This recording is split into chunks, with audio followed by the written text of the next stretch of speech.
Salam sejahtera Bapak Ibu yang dikasihi Tuhan. Apa kabar saudara hari ini? Kita bertemu lagi dengan Renungan Harian GKI Kebonjati bersama saya Agus Gunawan. Nah saudara, hari ini kita akan membahas satu tema berjudul Terus Terang, Terang Terus. Bacaan kita diambil dari Injil Lukas 11 ayat 33 sampai ayatnya ke-36 dan saya akan membacakannya untuk kita semua. Tidak ada seorang pun yang menyalakan pelita, lalu meletakkannya di kolong rumah atau di bawah gantang, melainkan di atas kaki dian supaya semua orang yang masuk dapat melihat cahayanya. Matamu adalah pelita tubuhmu. Jika matamu baik, teranglah seluruh tubuhmu. Tetapi jika matamu jahat, gelaplah tubuhmu. Karena itu perhatikanlah supaya terang yang ada padamu jangan menjadi kegelapan. Jika seluruh tubuhmu terang dan tidak ada bagian yang gelap, maka seluruhnya akan terang, sama seperti apabila pelita menerangi engkau dengan cahayanya. Nah saudara, dulu saya ingat ada iklan lampu yang sangat nempel di kepala kita. Jingle lagunya menggunakan judul renungan yang saya tulis hari ini, yaitu Terus Terang, Terang Terus. Saudara pasti ingat iklan ini, bahwa ada jinglenya tuh. Terus terang, titik-titik terang, terus. Nah saudara, iklan lampu ini menunjukkan bahwa lampu jenis ini adalah lampu yang terangnya terus-menerus, awet, tidak cepat putus. Dan dampak dari iklan itu tentu luar biasa. Sehingga muncul mindset di kepala orang-orang, pokoknya kalau mau beli lampu yang terus terang dan terang terus, ya merek itu. Tidak ada yang lain. Dan setelah membeli dan dipasang, lalu kemudian betul, lampu itu terang sekali dan sangat menerangi ruangan kita. Kita merasa senang. Kehadiran lampu itu kemudian menjadi berkat buat rumah kita. Nah, namun saudara, jika kenyataannya nggak sesuai harapan, tentu kita akan ngedumel. Weleh, jauh sekali dengan iklannya. Katanya terus terang, terang terus. Baru dipakai sebulan saja udah jeprut, mati. Maka kecewalah kita kemudian dengan produk tersebut dan belum tentu kemudian bisa membeli kembali atau mau membeli kembali produk tersebut. Nah saudara yang dikasih Tuhan, bacaan kita hari ini di ayat 33 membicarakan tujuan orang menyalakan pelita. Dan tujuan orang menyalakan pelita ialah supaya semua orang dalam ruangan bisa melihat. Pelita yang menyala, saudara, melambangkan orang Kristen yang kesaksian hidupnya melakukan firman Tuhan sehingga bisa dilihat orang lain. Dan kemudian orang lain menjadi terberkati oleh hidup kita.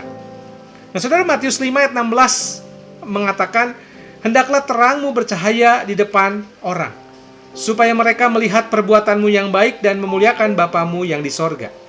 Oleh sebab itu, pelita memang harus saudara diletakkan di atas kaki dian, supaya semua orang yang masuk ke ruangan itu dapat melihat cahayanya.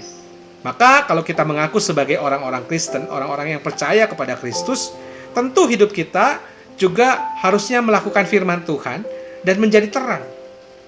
Tidak mungkin saudara sebagai orang Kristen hidup kita tidak melakukan firman Tuhan, dan itu akan sama seperti pelita yang kemudian ditaruh di kolong meja. Terang, tetapi tidak terlihat dan tidak menolong orang-orang yang mungkin berada di dalam kegelapan. Saudara, ada satu kenyataan yang cukup mengejutkan ketika David Kinnaman melalui lembaganya The Barna Group meriset pendapat orang-orang di luar kekristenan dan meminta pendapat mereka tentang kehidupan orang-orang Kristen. Dalam bukunya berjudul Unchristian, Kinnaman menunjukkan bahwa kehidupan orang Kristen jauh dari terang. Hasilnya saudara, dikatakan orang Kristen disebut oleh orang-orang di luar kekristenan sebagai orang-orang munafik, pemarah, tidak logis, kuno, kaku, eksklusif. Dan mereka mengatakan bagaimana orang Kristen bisa menjadi terang sementara hidup mereka sendiri tidak menunjukkan sang terang itu di dalam kehidupan keseharian mereka.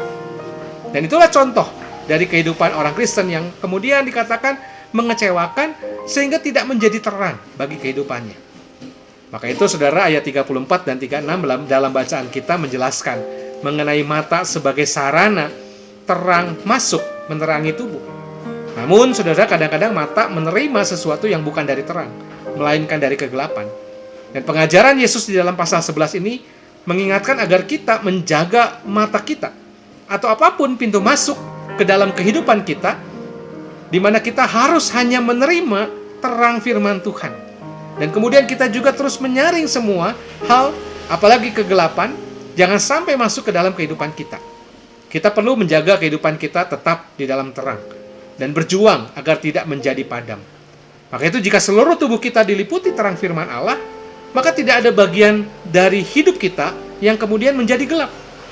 Oleh sebab itu, itulah yang seharusnya dihidupi oleh orang-orang Kristen, oleh kita semua. Mata sebagai pintu masuk ke dalam diri kita seharusnya dipakai untuk selalu membaca firman Tuhan, dan kemudian kita memperhatikan lingkungan sekitar kita di mana membutuhkan sang terang itu. Maka itu saudara, marilah kita menjadi pengikut Tuhan yang terus terang dan terang terus. Caranya, yang pertama saudara, kita mesti terus terkoneksi dengan sang terang, yaitu Yesus Kristus Tuhan dan Juru Selamat kita, melalui ibadah-ibadah rutin harian kita, ibadah minggu kita, melalui pembacaan renungan harian, pembacaan Alkitab, dengan memelihara iman kita terus di dalam kehidupan kita melalui pembacaan firman Tuhan. Sehingga dalam terkoneksi dengan Tuhan melalui aktivitas spiritualitas kita, maka terang itu akan hadir di dalam kehidupan kita. Yang kedua adalah saudara, kita menjaga diri supaya kita tidak terpengaruh dengan kegelapan yang membuat terang itu kemudian padam.